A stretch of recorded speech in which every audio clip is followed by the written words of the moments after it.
You know that exact moment you open your eyes in the morning and before you even fully wake up, before you've even looked at your phone, it just hits you. Like the absolute weight of what happened yesterday. Oh yeah, the morning after. It's a very specific, very heavy kind of gravity, just sits right there on your chest. Exactly. It's the morning after you completely lost your temper with your kid over something totally trivial, or the morning after you swore you'd finally start that side project, but instead you chose the couch, the screen, and like 3 hours of endless scrolling. Right. It's that awful realization that you took the path of least resistance. Yeah, and now you have to wake up and actually live in the wreckage you just created. Yeah. Well, welcome to the deep dive. Today, we're looking at a synthesis of writings called Day 165, The Mulligan Life, and it asks this massive universal question. When you wake up in that wreckage, can you genuinely begin again? And the answer to that, strangely enough, connects a 1920s golf course to the writing desk of Leo Tolstoy. Okay, let's unpack this, because the sources we have today are all over the map, right? Oh, totally. It's a remarkably wide net. We're looking at modern authors like Stephen Pressfield, ancient desert fathers, sports psychology, literature, but they are all circling this exact same profound struggle. And to frame this whole conversation, the text brings in a quote from the philosopher G.K. Chesterton. Oh, I love Chesterton. What's the quote? He wrote, "A dead thing can go with the stream, but only a living thing can go against it." Man, that is such a vivid image, and Chesterton is giving us the ultimate reality check here. When you wake up with that morning after regret, your natural instinct, your absolute default is to just let the current take you. Yeah, to just give up. Right, to say, well, I blew my diet, might as well eat the rest of the cake, or I yelled at my team, I guess this is just who I am, a terrible manager. Going with the stream is easy. You don't even have to be alive to do it. But to begin, again, honestly, with full awareness of your failure, that is an act of resistance. It's pushing back against the drift. And the sources we are looking at today argue that doing this requires 6 interlocking disciplines. It's an entire blueprint for bouncing back. And as we map out this blueprint, I want you, the listener, to keep your own morning afters in your mind. Think about that mistake or that derailed goal that's been nagging at you, and let's see how this toolkit actually applies. Because to fight a strong river current, the very first thing you have to do is, well, stop drowning. Right. You have to get your head above water. Exactly. You need a structural reset. Yeah. You need grace. And the origin story for this concept in our modern lexicon is surprisingly sporty. It really is. It takes us back to a Saturday foursome in the 1920s. Yeah. So picture this. Montreal, the 1920s, the St. Lambert Country Club. There's this businessman named David Mulligan. He steps up to the first tee, takes his swing, and just absolutely tops the ball. Yeah. It's a humiliating, terrible shot. Yeah. It probably dribbled like 10 feet. Now, golf is a game of notorious, agonizingly strict rules. You play the ball where it lies. But instead of hanging his head, accepting his ruined scorecard, and letting it poison his entire afternoon, he turns to his playing partners and asks for a correction shot. A do-over. A do-over. And the crazy thing is, they gave it to him. He literally invented the mulligan. What's fascinating here is how brilliant that moment is to analyze. Oz Hillman writes about this in his book on golf and life lessons. The mulligan, as a concept, absolutely does not exist in the formal rules of golf. Right. The USGA would never allow that. Exactly. The United States Golf Association does not recognize it. If you are in a tournament, you are out of luck. It only exists in the informal relational spaces because the people you are playing with make a conscious decision. A human decision. Yeah. They decide that the spirit of the player, and honestly, just the joy of the afternoon, is more important than the absolute punitive purity of the scorecard. It's a relational grace. They choose not to let a terrible first tee shot ruin the next 4 hours. Exactly. And Hillman connects this informal golf tradition to the divine economy. He specifically references John 3.1, arguing that forgiveness is essentially the ultimate cosmic mulligan. The accumulated score of your failures, the top shots, the lost balls in the deep rough of your life, they do not have to be the final word. Yeah. Grace isn't a weakening of the rules. It's the recognition that the relationship matters more than the rules. I love how we can bring that down from the cosmic level right into the living room, too. Writers Ryan Holiday and Shane Parrish talk about this exact dynamic in The Daily Dad. They look at the parent who completely loses their temper and yells at their kid. Which happens to everyone. Right. Holiday points out that, yes, you blew it, But you have the power to make that failure just one isolated memory among hundreds of greater, more positive ones, provided you don't let it spiral. Mm. But it's the advice from Shane Parrish's late mother that really stuck with me. Oh, what did she say? On her deathbed, her advice to him was, if you don't learn to let go of your mistakes today, they'll compound tomorrow. Get some sleep and start again tomorrow. Wow. Yeah. Author Nicholas Sparks echoes the exact same thing. Life always offers you a second chance, and it's called tomorrow. That makes so much psychological sense because guilt, if you just leave it sitting there unresolved, literally becomes its own secondary form of damage. How so? Think about a parent who can't let go of yesterday's failure, who is just wallowing in how bad they feel about yelling. They aren't actually being more responsible. They are just less emotionally available for their kids today. They withdraw. The guilt compounds the error. Okay, I hear that. And I hear what John Steinbeck is saying in the text when he writes, and now that you don't have to be perfect, you can be good. But I have to push back a little here. Sure. As someone who is incredibly driven, dropping the demand for perfection just feels like settling. Like if I'm trying to build a business or be a world-class parent, aren't I just letting myself off the hook if I say, oh, well, nobody's perfect, I'll take a mulligan? It absolutely feels that way on the surface. We are conditioned to think perfectionism is a virtue, like it's just a symptom of having high standards. But psychologically, Steinbeck is pointing out a trap. Perfectionism is actually paralysis in disguise. It's a defense mechanism. Wait, paralysis? How is trying to be perfect a defense mechanism? Think about the mechanics of it. If you demand absolute perfection from yourself and you inevitably fail because you're human, your brain cannot handle the dissonance. So you will refuse to examine the failure. Oh, I see. You'll make excuses, you'll hide from it, or you'll just quit entirely because looking at your own flaws is too painful. And if you can't examine your failure, you absolutely cannot learn from it. That makes a lot of sense. Grace isn't about forgetting what happened or permanently lowering your standards. It's about stopping yesterday from eating today alive. Dropping the demand for perfection is the only way you can actually sit down, look at the take of where you messed up, and open the door to getting better. Okay, so I get my mulligan. My slate is clean. I'm not paralyzed by perfectionism anymore. But honestly, if I haven't fundamentally changed anything, a blank slate doesn't really help. I'm just going to step up to the tee and shank the exact same shot into the woods tomorrow. Oh, that's the danger. How do I actually stop myself from making the same mistake? That requires an interior reset. And that brings us to the next two disciplines in our blueprint: self-knowledge and protection. To illustrate this interior reset, the text brings in a story from Anthony DeMello's book, 1 Minute Wisdom. There's a disciple who is constantly seeking answers from a master. He always wants a shortcut. He wants the master's clarity to just light his way so he doesn't have to, stumble around in the dark. Right, he wants the easy answer. Exactly. Finally, the master stings him with this hard truth. He says, in the land of the spirit, you cannot walk by the light of someone else's lamp. You want to borrow mine. I'd rather teach you how to make your own. This cuts right to the core of how humans actually change. I mean, you can read all the self-help books in the world. You can listen to the wonderful advice from Shane Parrish's mother.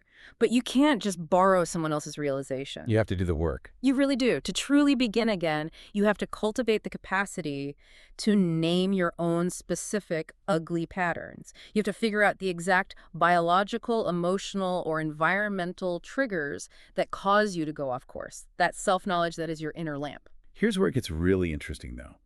Once you go through the agonizing work of lighting that inner lamp, you have to protect it fiercely. We look at the author Stephen Pressfield for this. Oh, this is a great example. The text describes him coming back from a vacation, and you'd think he'd be rested, rejuvenated, ready to just dive right into his writing. But his first note to himself, his primary directive sitting on his desk, is a strict prohibition. He writes in all caps, "Start saying no." He even compares himself to the Blues Brothers, saying, "I'm on a mission." The Blues Brothers on a mission from God is such a hilarious image for a guy just sitting down to type. But what Pressfield is getting at mechanically is that he knows his own weakness. Right. He knows the exact feeling of saying yes to some bogus opportunity or a coffee meeting or a podcast interview just to be a nice guy. And he knows that every time he does that, it costs him the energy he needs for his real work. I see this all the time in the modern workplace. Your calendar just becomes a dumping ground for other people's priorities. Constantly. But in the real world, if you start saying no to everything, the wedding invites, the Springsteen tickets, the, hey, can you do me a quick favor, emails from coworkers, aren't you just isolating yourself? Doesn't setting up those massive boundaries kind of make you a jerk? It's a very common fear, right? The fear of missing out or just being disliked. But the sources argue that failing to set boundaries actually makes you less reliable in the long run. Jim Rohn famously said, either you run the day or the day runs you. Yeah. If you don't actively choose a direction and defend it, a direction will be chosen for you by the accumulated endless demands of everyone around you. You will just be reacting. You'll be drifting with this stream again. Precisely. Legendary basketball coach John Wooden approached this from a leadership angle. He said, control of your organization begins with control of yourself. Saying no is not rudeness. It is a highly engineered, strict boundary that makes a genuine, full-throated yes to your real mission possible. That makes a lot of sense. If you say yes to everything, your yes means nothing. You are protecting the quiet space you desperately need to actually begin again. So I've walled off my time. I've got my internal lamp lit. I know my triggers. But I still have to exist in a world with other people. And let's be honest, other people are often infuriating, especially when I'm trying to turn over a new leaf. Plus, progress is usually agonizingly slow. How do we handle all that friction without just blowing our second chance and giving up? That friction is exactly why the blueprint requires two more disciplines, non-judgment and patience. And the non-judgment piece relies on a really unexpected piece of spiritual technology. This blew my mind. The text shares a parable from Leo Tolstoy. He writes about a hermit who has a dream about a monk who recently died. Now, this monk was weak in life. He was incredibly prone to failure. He broke his vows. He stumbled constantly. Just a total mess of a guy. Right. But in the hermit's dream, this highly flawed monk occupies a place of massive honor in paradise. The hermit is utterly confused, so he asks why this guy gets the VIP treatment. And the answer is that the monk, throughout his entire messy life, never blamed a single person. If we connect this to the bigger picture, Tolstoy is synthesizing wisdom from all over the historical map here. He's pulling from Romans 2.1, from Confucius, from the Talmud. And the underlying psychological mechanism is fascinating. The judgment we extend outward toward other people is actually just a rehearsal for how we judge ourselves. Wait, run that by me again. How does judging my coworker relate to how I judge myself? Confucius pointed out that the more mercilessly you judge yourself, the more kind you will be to others. And conversely, if you are constantly pointing out the flaws in everyone around you, it's often a projection of your own internal self-loathing. Oh, wow. The text points out that releasing others from blame isn't just about being a pleasant person to be around. It is a functional requirement for your own freedom. A person who cannot extend release to a coworker or a spouse simply does not have the internal neural pathways to extend release to themselves. Because they haven't practiced the habit of letting go. Exactly. If you can't release others, you are perpetually trapped in a cycle of litigation, constantly keeping score of who wronged who. And if you are keeping score, you are trapped in the past. Releasing judgment is the mechanical action that frees you to turn around and step into tomorrow. Okay, that makes sense. We forgive others to build the muscle of forgiving ourselves. But let's look at it practically. Let's say we do all that. We clear the slate, we set our boundaries, we try again, and it's still not working. Right, reality hits. Yeah, the new project is failing, or I'm still losing my temper with my kids. The absolute overwhelming temptation for the listener in that moment is to just force the issue, to overcompensate with sheer volume and urgency. You think, I failed yesterday, so today I'm going to drink 4 energy drinks, work 16 hours straight, and muscle this thing into submission. That is the temptation of urgency. But forcing urgency after a failure is not beginning again. It's actually just repeating the original error, but with way more anxiety and energy. This is where patience comes in. It's just hard to be patient when you feel like you're behind. It is. Aristotle observed that patience is bitter, but its fruit is sweet. And the writer Bet Bao Lord noted that nothing fruitful ever comes when plants are forced to flower in the wrong season. If we step away from the river metaphor for a second and look at how internal growth actually works, think about a farmer. You can't yell at a seed to make it grow. Right. If a farmer goes out into the field and pulls on a tiny green seedling to try and physically make it grow faster because he's behind schedule, he doesn't speed up the harvest. He uproots it. He kills it. In the aftermath of a failure, your ego wants immediate redemption. You want the big win today to erase yesterday's loss, but you have to allow the reset to happen at its proper organic pace. Yeah. And that's why Stephen Pressfield's very first step was a boundary saying no and not a frantic 24-hour burst of manic productivity. Yeah. You have to wait for the season to turn. All right, so we've built all the mechanics now. We have grace to clear the slate, self-knowledge to see our own specific errors, boundaries to protect our time from other people's demands, non-judgment to release the past, and patience to let things grow without uprooting them. So what does this all mean? If we go back to Chesterton's river, where is this living thing actually swimming toward? That is the final essential ingredient that powers the whole engine: vision. Author Jim Cathcart states this so beautifully. He says, aim high. The future you see is the person you will be. It means that all those other disciplines, the grace, the boundaries, the patience, they're just the upstream effort. Grace clears the ground, but vision is the destination you are trying to reach. Without a very clear, highly defined conception of the person you are actively trying to become, resisting the current of the river is totally aimless. You'll just exhaust yourself treading water for no reason. You have to know where the shoreline is. John Wooden understood this perfectly in his coaching. The destination you are aiming for and the daily practice you endure, they call each other into being. You aren't just trying to not fail. You are actively moving toward becoming someone who handles failure with grace, someone who loves their family more generously, who leads their team more effectively without burning them out. The vision is what gives the struggle its purpose. Exactly. Which brings us right back to Chesterton's image of the river. It does. And what's so profound about Chesterton's quote when you really look at it is what it doesn't ask. It isn't asking if you failed yesterday. It assumes you did. It isn't asking if the river's current is strong and exhausting. It assumes it is. The only question it is really asking you deep down is, are you alive? Yeah. The stream is always running. The dead thing drifts. But the living thing takes another swing. That is exactly what this deep dive is. It's a toolkit for your own life, for your own morning afters. Grace is genuinely available to you. Tomorrow is waiting for you to use it, so keep your head up.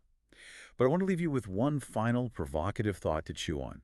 Something implied by all these sources we've explored today. Oh, it's that. Well, we talked a lot about needing failure in order to build your own inner lamp, right? To gain that vital self-knowledge of where your triggers are. Which makes you wonder if every failure is exactly what teaches you how to build that light. Is it possible that the people who never fail, the ones who always play it safe, who never risk a bad shot, who never have to ask for a mulligan, are actually walking around in the darkest rooms of all? Think about that the next time you top your drive off the first tee or lose your patience at the end of a long, exhausting day. You aren't just failing, you're gathering oil for the lamp.